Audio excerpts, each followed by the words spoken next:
All right, let's jump right into this. Welcome to this explainer on the absolutely gritty, lethal reality of the fifth trial as recorded in the dark pages of the 47th Chronicle of the Knowles Bane. Today, we're breaking down what is honestly a breathtaking display of martial prowess. I mean, we're talking about a pure tactical masterclass in survival, adaptability, and just brutal efficiency. Let's dig into Roberto's trial. So put yourself in this situation for a second. How exactly do you fight an enemy you literally cannot see in a subterranean Colosseum? It's the ultimate tactical nightmare.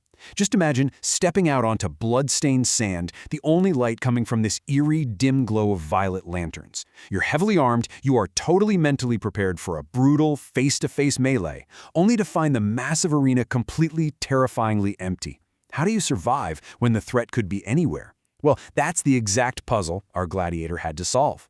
Part 1. Descent into the Colosseum and the heavy loadout. Awakened as the fifth prisoner, Roberto Confreze was led from his cell in Irondale with zero hesitation, stopping only briefly at the armory. Now, when we look at his gear, Roberto didn't choose a versatile, lightweight skirmisher's loadout. Not at all. He geared up for heavy, close-quarters combat. He grabbed just two weapons, a massive medieval greatsword and a simple spear, and paired them up with heavy armor. The tactical takeaway here is super clear. He wasn't planning to dodge or dance around. He was anticipating a head-on, bruising conflict, where sheer stopping power and durability were going to be what kept him alive.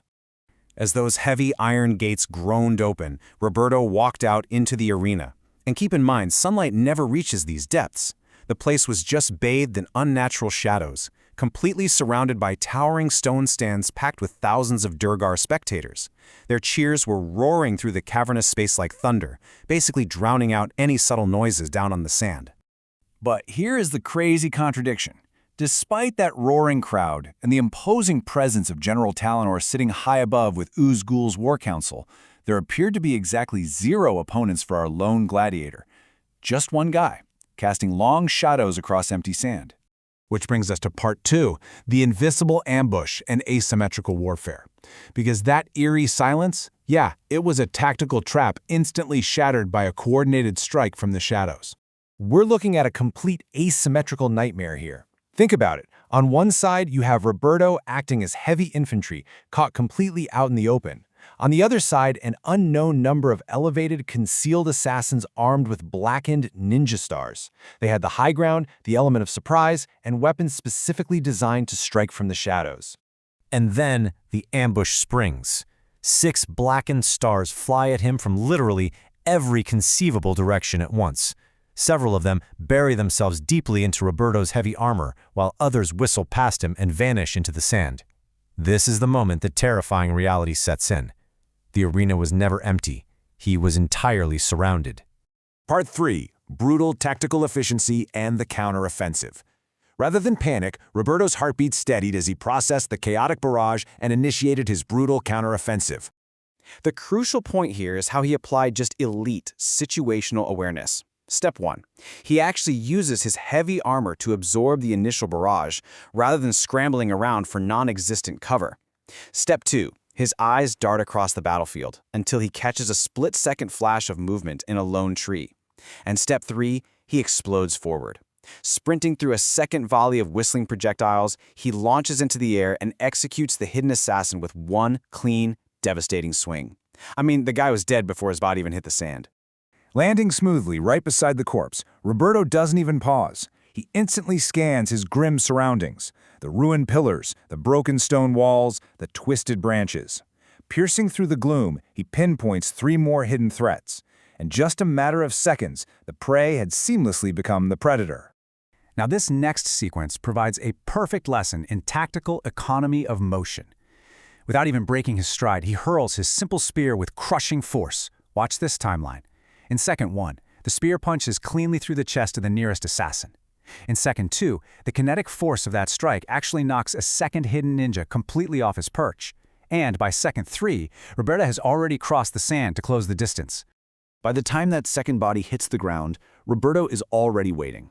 He ends the first fallen assassin with a downward slash, and then, demonstrating just absolute mastery of his weapon, he uses the massive momentum of his heavy medieval greatsword for a brutal backswing, claiming the second assassin on the return arc in the exact same breath. You can actually feel the atmosphere in the Colosseum completely shift in the source text. Those thousands of Duergar spectators, who moments earlier had been laughing and jeering, they fall into a dead, uneasy silence. They're watching a tactical slaughter. Roberto systematically hunts down every remaining assassin who tries to reposition, cutting them down with cold, mechanical, honestly terrifying efficiency. Part 4, A Message in Blood and the Final Execution. With only one assassin left, the frantic combat abruptly shifted into a chilling psychological execution. Roberto walks up to this final, totally confused assassin with deliberate, terrifying calm. A grim smile creeps across his face, and he speaks these chilling words aloud. This is no longer a game. And then, entirely unexpectedly, he calmly slides his massive greatsword back into its sheath. What happens next is a technique of unfathomable speed that just underscores his sheer combat mastery. Step 1, a single flash of movement, so fast the crowd swore he didn't move at all. Step 2, just a whisper of steel. Step 3, Roberto calmly turns his back and walks away. Several silent footsteps later, a crimson mist drifts through the air, and the final assassin's severed head rolls silently across the arena floor. Part 5. One trial remains, and Talinor's silence. Only after this perfect execution did the paralyzed crowd erupt, but Roberto completely ignored the Duergar soldiers entering to escort him away. Before stepping into the shadows, he stops. He doesn't even look at the cheering masses. He looks directly up at General Talinor on the balcony, and his voice cuts clearly through the Colosseum with this blistering final challenge. But no reply came.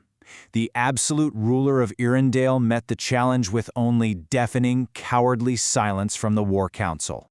And as Roberto disappears beneath the heavy arena gates, a really heavy, grim reality settles over the source material of the 47th Chronicle. Roberto survived through sheer, unadulterated tactical brilliance, but his victory only paved the way for the final prisoner. Only Calypso's fate remains to be decided in the bloody sands of Irondale. Which leaves us with a dark, lingering thought to wrap up on. If it required this level of gritty, masterful bloodshed just to survive the 5th trial, what unthinkable, violent horrors await Calypso in the shadows of the final trial? I mean, how do you even top an invisible ambush? It's a terrifying question, and for sure one that promises even more darkness to come. Thanks for joining me on this explainer, and keep questioning the shadows.